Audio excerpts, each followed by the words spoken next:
আমি মিছন বসুন্ধৰা ৩ ২ অক্টোবৰত আৰম্ভ কৰিম। এই ২ অক্টোবৰত আমি মিছন বসুন্ধৰা ৩ আৰম্ভ কৰোঁতে আমাৰ প্ৰথম লক্ষ্য হ'ব গাঁৱৰ নামঘৰ আৰু স্কুল বিদ্যালয় অনুষ্ঠান আদিৰ মাটিসমূহ। নমস্কাৰ, আপোনালোকে চাই আছে ডিজি ইনফো আসাম চেনেল। ইতিমধ্যে মুখ্যমন্ত্ৰী হিমন্ত বিশ্ব শৰ্মা ডাঙৰীয়াই যে ঘোষণা কৰিলে যে বসুন্ধৰা 3.0 যিটো ষ্টাৰ্ট হ'ব সেইটো 2 অক্টোবৰৰ ষ্টাৰ্ট হ'ব। এতিয়া 2 অক্টোবৰৰ পিছত আপোনালোকে কেনেদৰে আবেদন কৰিব লাগিব?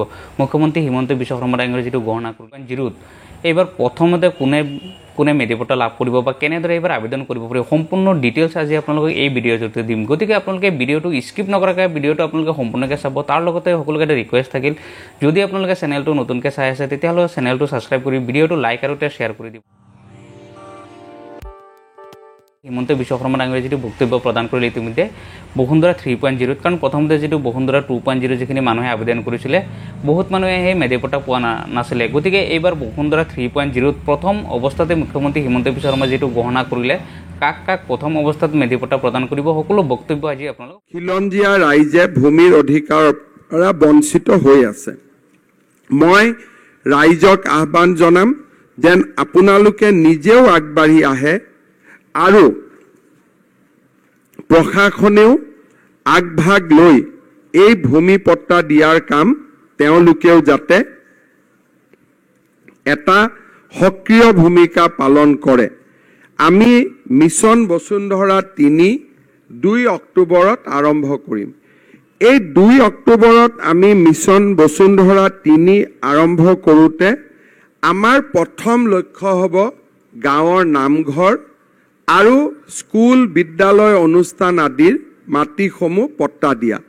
আমাৰ অসমৰ গাঁৱে ভূঞে বহুত নামঘৰ আছে, ১০০ বছৰ পূৰ্ণ হৈ গৈছে, ৫০ বছৰ পূৰ্ণ হৈ গৈছে, কিন্তু নামঘৰটোৰ নামত মাটিৰ পট্টা নাই। MLA MP ফাণ্ড চৰকাৰী ফাণ্ড দিলেও আমি আচলতে আইন অমান্য কৰি দিওঁ। কোনোবাই যদি কেতিয়াবা এটা কেছ কৰি দিয়ে যে এওঁলোকৰ মাটিয়ে নাই, টকাটো ক'ত ব্যৱহাৰ কৰিলে কেনেকৈ কৰিলে বুলি ক'লে চৰকাৰ আৰু বিধায়কসকলৰ ওচৰত কোনো উত্তৰ নাথাকে। বহুত সময়ত ল'ৰা ছোৱালীয়ে প্ৰথমতে পুৰণা দেউতাক মাকে দান কৰি যোৱা মাটি কাগজৰ কাম সমাপ্ত নোহোৱাৰ কাৰণে ভৱিষ্যতে যেতিয়া মাটিৰ মূল্য বাঢ়ি যায় তেতিয়া ল'ৰা ছোৱালীয়ে কয় যে এই মাটিটো আমি দান কৰা নাই, পট্টা হোৱাই নাই, গতিকে মাটিটো ক'ৰ পৰা দান হ'ল। আৰু ক'ৰবাত যদি ভূমি অধিগ্ৰহণ হয় তেতিয়া মাটিটো যদি দান পট্টালৈ ৰূপান্তৰ নহয় তেতিয়াহ'লে আমাৰ মানুহে কেতিয়াবা পট্টাটো বিদ্যালয় নামঘৰৰ পৰিৱৰ্তে নিজে বিচাৰিবৰ কাৰণে আৰম্ভ কৰে। বসুন্ধৰা ২ত প্ৰথম পদক্ষেপ লৈছোঁ যাতে আমাৰ নামঘৰ অনুষ্ঠান স্কুল আদিয়ে মাটিৰ পট্টাটো তেওঁলোকে নিজৰ নামত কৰি ল'ব পাৰে। আৰু অনুষ্ঠানসমূহে যিটো মাটিৰ পট্টা বিচাৰিব তাত আমি কোনো প্ৰিমিয়াম নলওঁ। অৰ্থাৎ নামঘৰ বা স্কুল বা কলেজ বা বিদ্যালয় এওঁলোকে প্ৰিমিয়াম ক'ৰ পৰা দিব? আকৌ নিজে ৰাইজৰ পৰাই টকা তুলি দিব লাগিব, আৰু ৰাইজে টকা তুলি নিদিলে আকৌ মাটিটো এনেকৈ পৰি থাকিব। সেইকাৰণে সেইখিনি কাম আমি বিনামূলীয়াকৈ এইবাৰ ক'ৰবাত ১ টকা বা ২ টকা এটা টোকেন পইচা লৈ পেলাই আমি মাটিখিনি নামঘৰ স্কুল আদিক পট্টন কৰি দিব। অনুষ্ঠান ক্লাবৰ নামত মাটি, ক্লাবটো বহি আছে, মাটিৰ পট্টন নাই। মহিলা সমিতি বহি আছে, মাটিৰ পট্টন নাই। স্কুল বহি আছে, মাটিৰ পট্টন নাই। আমাৰ ক'ৰবাত কোনোবা ৰাইজে মঞ্চ এখন বনাইছে কিন্তু মাটিৰ পট্টন নাই। এনেকৈ আমি এটা বিশৃংখল অৱস্থা এটাত আছোঁ। আমি যাতে মিছন বসুন্ধৰা ২ত ইয়াক আমি ঠিক কৰি ল'ব পাৰোঁ। ৩ত মিছন বসুন্ধৰা ৩ত আমি আৰু এটা কাম কৰিব খুজিছোঁ, সেইটো হ'ল যে আমাৰ এজমালি মাটি। আমি সকলোৱে জানো যে কিছুমান মাটিত 4জন ভায়েক ককায়েক বা 4টা পৰিয়ালৰ মাটি একেলগে আছে। মাটিটো ফালি ল'ব নোৱাৰা কাৰণে কোনেও মাটিটো কাকো নুসুধাকৈ বিক্ৰী কৰিব নোৱাৰে। ইজনে সিজনক মাটি বিক্ৰী কৰাৰ আগতে আন 3জনৰ অনুমতি ল'ব লাগে, কোনোবাই কাবাক দেখুৱাই দিব লাগে। দেখুৱাই দিলে ভাল মাটিটো দেখুৱাই নিদিলে পিছৰ মাটিটো দেখুৱাই দিলে পৰিয়ালৰ ভিতৰতে এটা খেলিমেলিৰ সৃষ্টি হয়। এইবাৰ আমি মিছন বসুন্ধৰা 3ত চেষ্টা কৰিম যে যিমান এজমালি পট্টাৰ ব্যৱস্থা আছে সেইবিলাক যাতে আমি ব্যক্তিগত পট্টালৈ ৰূপান্তৰ কৰিব পাৰোঁ। আপোনালোকে জানে, বহুতে পুৰণা মানুহে জানে যে আচাৰ্য বিনোৱা ভাৱে যেতিয়া ভূদান আন্দোলন আৰম্ভ কৰিছিল, মানুহে বহুত মাটি ভূদান আৰু গ্ৰামদানত দান কৰিছিল। পিছত সেই মাটিত মানুহ বহিলে, লেণ্ডলেছ মানুহ বহিলে, কিন্তু নিজৰ নামত আজিলৈকে পট্টা পোৱা নাই। আমাৰ জালুকবাৰী সমষ্টিত বা কমলপুৰত তেনেকুৱা ভূদান গ্ৰামদান মাটি নাই, কিন্তু অসমত বহুত জাগাত ভূদান গ্ৰামদান মাটি আছে, তাত বহি থকা মানুহবিলাকে পট্টা নোপোৱাকৈ আছে। এইবাৰ আমি মিছন বসুন্ধৰা 3ত ভূদান আৰু গ্ৰামদানৰ মাটিসমূহো আমি পট্টন কৰি দিবলৈ চেষ্টা কৰিম। দেৱোত্তৰত যিবিলাক মাটি চিলিং চাৰপ্লাছ হৈছিলে আৰু এতিয়া মানুহ বহি আছে, মন্দিৰৰ নামতো মাটি নাই, মানুহৰ নামতো মাটি নাই, কিন্তু মানুহ মাটিত বহি আছে। সেই চিলিং চাৰপ্লাছ দেৱোত্তৰ মাটিবিলাকো আমি এইবাৰ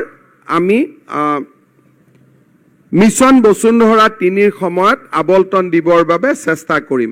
আমাৰ বহুত জাগাত বামুণীগাঁও, ফুলুং আদি জাগাত দেৱোত্তৰ মাটি আছে, আমাৰ গুৱাহাটীৰ মালিগাঁও আদিত বিভিন্ন দেৱোত্তৰ মাটি আছে। চিলিঙত গৈছে, মানুহ বহি আছে, কিন্তু তেওঁলোকে মাটিৰ অধিকাৰ পোৱা নাই। ইয়াৰ উপৰিও যিসকল ৰায়তী আছিলে তেওঁলোকক নিয়মীয়া কৰা, চৰকাৰী মাটিত আমি যদি বহি আছোঁ, আচলতে নামত চৰকাৰী মাটি, কিন্তু আমিবোৰ আছোৱে, ঘৰো হৈছে, বিল্ডিং হৈছে, কিন্তু মাটিটো ৰেগুলাৰ হোৱা নাই। আজি মিছন বসুন্ধৰা 3ত আমি আৰু এটা সুবিধা দিম, যাতে যোনে যোনে চৰকাৰী মাটিত আছে তেওঁলোকে মাত্ৰ 1000 টকা প্ৰিমিয়াম দি তেওঁলোকে যাতে মাটিটো নিজৰ কৰি ল'ব পাৰে। ঠিক সেইধৰণে আমাৰ বিভিন্ন সময়ত IIT আদি স্থাপন কৰোঁতে মাটি গৈছে, কিন্তু আমি পট্টন দিয়া পৰা নাই, আবলটনৰ কাগজখন লৈয়ে বহি আছে।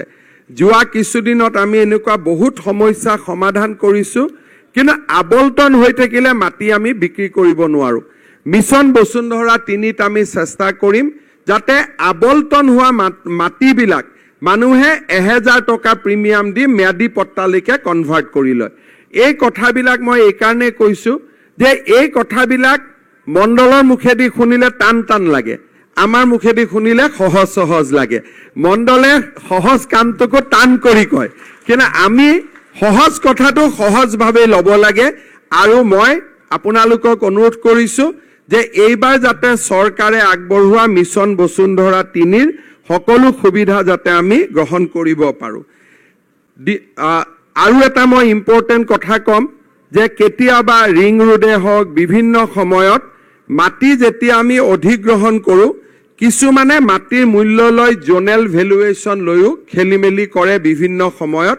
মই আহ্বান জনাম যে কোনো দৌৰাদৌৰি নাই, ৰাস্তাটোহে দৌৰাদৌৰি হ'ব লাগে, কিন্তু মাটিৰ কথাটোত মূল্যটো লোৱাত কোনো দৌৰাদৌৰি নাই। চৰকাৰে মাটি ল'ব যেতিয়া পট্টা দিবই। গতিকে সকলো মানুহে কাৰ কিমান জোনেল ভেলুৱেশ্যন আছে ভাল কৰি বুজি লৈ আৰু ডিচিৰ লগত কথা পাতি আপোনালোকে এইবিলাক ঠিক কৰিব। কোনো মানুহে যাতে বঞ্চিত হ'ব নালাগে, সকলো মানুহে যাতে সুবিধা পাব পাৰে, ক'তো যাতে মানুহৰ মনত এনেকুৱা ভাৱ থাকিব নালাগে যে আমাৰ মাটিটো গ'ল আৰু আমি মাটিৰ মূল্যটো নাপালোঁ।